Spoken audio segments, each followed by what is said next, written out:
Hello बच्चों, start करते हैं। देखिए हम इस क्वेश्चन को। नाइट्रोसेल्युलोज प्लस नाइट्रोग्लिसरीन, दोनों में नाइट्रो ग्रुप लगे हुए हैं, belong to which class of propellant.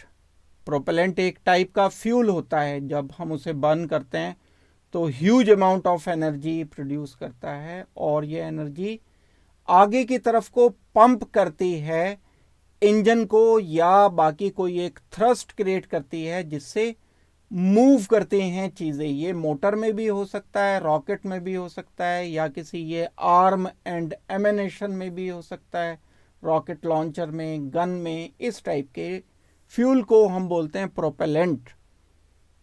ये प्रोपेलेंट के बारे में हमसे पूछा है। नाइट्रोसेल्युलोज प्लस नाइट्रोग्लिसरीन, ये कई सारे टाइप के, अगर हम प्रोपेलेंट को क्लासिफाई करते हैं तो ये कई सारे टाइप के प्रोपेलेंट होते हैं, अलग अलग टाइप के प्रोपेलेंट हैं। एक कंपोजिट होता है, एक डबल बेस प्रोपेलेंट होता है, ये क्लासिफिकेशन ही दिया है 4 पॉइंट में। एक बायलिक्विड प्रोपेलेंट होता है,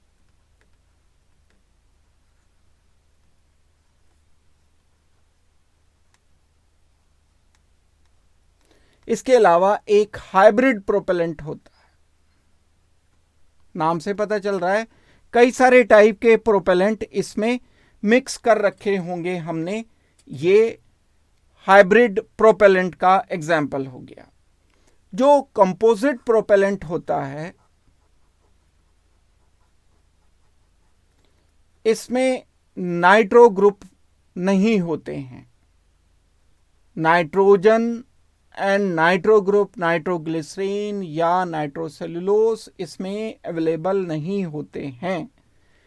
इस कंपोजिट प्रोपेलेंट में हम यूजुअली इस्तेमाल करते हैं एल्यूमिनियम मेटल, और एल्यूमिनियम मेटल के साथ कोई इस तरीके का मटेरियल फ्यूल की तरह से इस्तेमाल करते हैं, जैसे रबर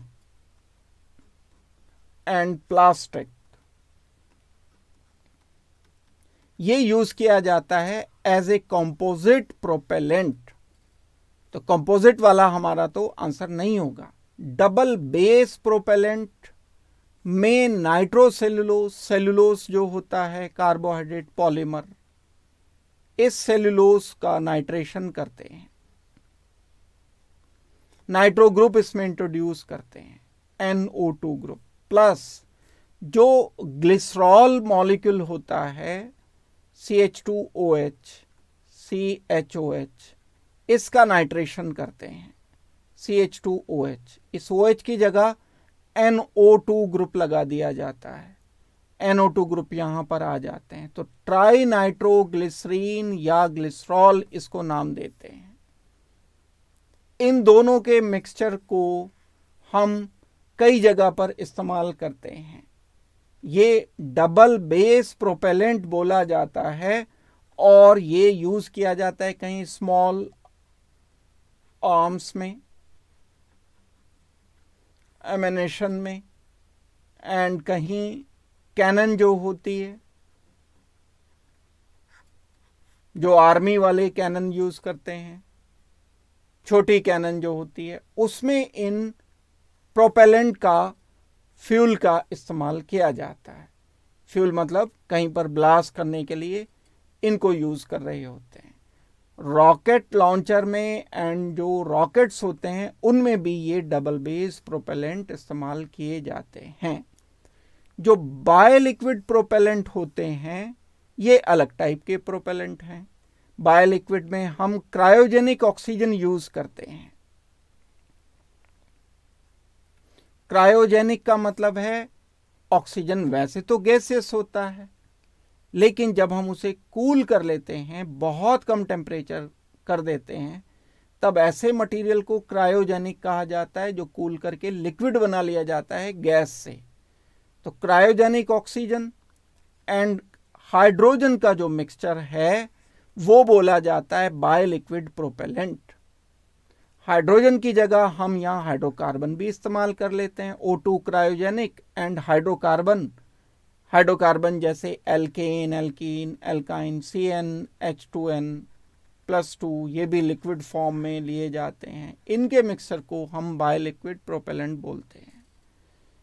कुछ हाइब्रिड प्रोपेलेंट भी होते हैं, कई सारी चीज़ें हम इसमें मिलाते हैं, जैसे हाइड्राजीन है NH2, साथ में हमने इसमें नेचुरल रबर मिला दी, साथ में हमने इसमें कुछ स्पेशल टाइप के मटेरियल प्लास्टिक वगैरह मिक्स किए, और भी मटेरियल। हाइब्रिड मतलब बहुत सारी चीज़ें मिक्स करने के बाद एक प्रोपेलेंट बनता है। जो रॉकेट वगैरह लॉन्च किए जाते हैं उनमें हाइब्रिड प्रोपेलेंट का इस्तेमाल किया जाता है। लेकिन हमें तो यहाँ बताना है नाइट्रोसेल्युलोज एंड नाइट्रोग्लिसरीन के बारे में, तो ये एक क्लासिफिकेशन में आता है कि ये डबल बेस प्रोपेलेंट है। दैट मीन्स इस क्वेश्चन का हमारा आंसर फाइनल होना चाहिए double base propellant, that is B is our final answer. Thank you very much and good luck.